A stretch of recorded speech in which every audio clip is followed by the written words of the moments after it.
Selfie लगवा दीजिए। Selfies नहीं, सेल्फी लगवा दीजिए। एक बार जोरदार ताली के लिए बजा दीजिए। देखने में पतली है लेकिन बहुत एनर्जेटिक एक्ट्रेस है। कुछ बोलिएगा? बोल लीजिए। नमस्ते प्रणाम बोल दीजिए। हेलो, कैसे हैं आप लोग? बाप रे, कितना एनर्जी है आप लोगों में। हमारे बड़े भैया सिंह भैया जी को बहुत बहुत धन्यवाद बोलना चाहूँगी मैं, जो मुझे यहाँ पे बुलाए हैं। और राहुल सम्राट भैया को थैंक यू सो मच। और कल्लू जी आपको भी। मुझे तो गाना गाने आता नहीं है और मैं गाना गाती भी नहीं हूँ, तो कल्लू सर गाना गाएंगे और मैं इनके साथ थोड़ा बहुत ठुमका लगाऊंगी। तो आप सभी ने बहुत ज़्यादा प्यार दिला और आशीर्वाद दिया, ऐसे ही देते रहिए। और लीजिए आप कल्लू जी के माध्यम से गाना सुनिए। नहीं भाई, सब लोग गावत हमारा लगा तू ही तनी मनी गुनगुनाइए तो यही में लो ही जाए के बाद कि क्यों लोग पूछे ना होई दुलारा को कि राजा जी के तू रहला हो दहिया, हरि की पिया जी के तू रहला हो दहिया, अरे उठेला लहरिया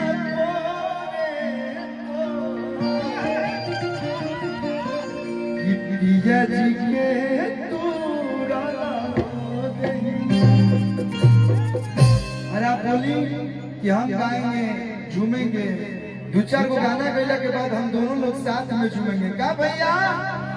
अरे तने एक बार जोरदार हाला करके बताओ लोग।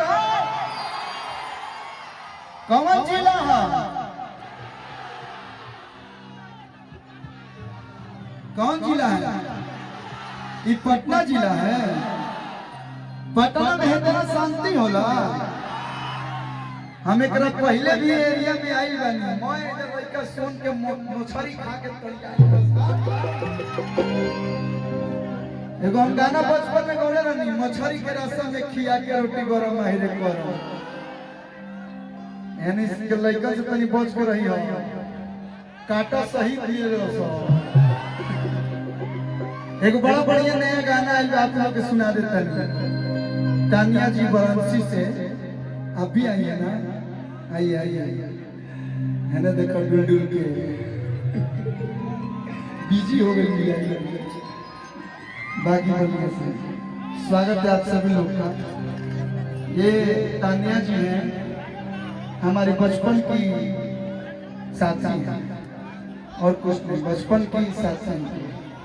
आप लोग शांति बनाइए, आप लोग थोड़ा रही, अच्छा लगता है। माना है अकेले लड़की का था ना डांस, ये लोग खाली नो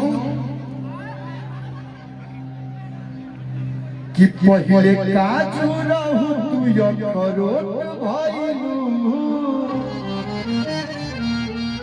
बोल कैसे कमरिया से मोट भइलू। इस तू सोचल कि हम काहे बोलोनी? पहले काजू रहू तू यखरोट भइलू, बोल कैसे कमरिया से मोट भइलू। लड़किया कह दिया कि चूसे ला ला लाई, चूसे ला ला लाई, तब पलाई करे सोर हो पलंगिए पा। बोलो भैया, थोड़ा भैया तबला में थोड़ा बढ़ा दो हल्का सा, ठीक है?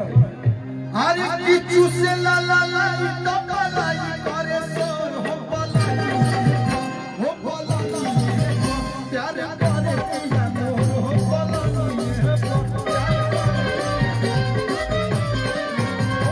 करे पिया मोर हो पलंगिए।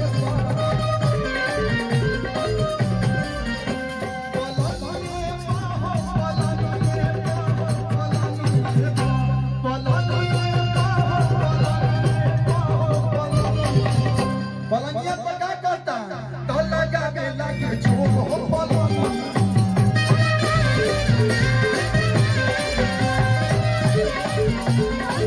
पहले काजू रहू अखरोट भइलू गुलाब कैसे कमरिया से मोट भइलू पहले काजू रहू अखरोट भइलू गुलाब कैसे कमरिया से मोट भइलू ई कबो कमर से मोट नहीं हो सकता ई तू हमेशा दुबराइले रहे एक महीना ये जिला में टाइम दो का सर सोन के मछली खाइबू घुमाना हो जाएगी का भाई देखिए बाहर में क्या है मिलावटी मिलता है इधर आइए मार ताड़ी पियो मछली खा मैं जे भाई हमें खिया पिया दिया सका भाई अरे किचू से ला ला लाई तब लाई करे सोर हो पलनी थोड़ा सा आप लोग हटाइए कि चूस ला ला लाई तब लाई करे सोर हो पलनी प्यार करे पिया हो पलनी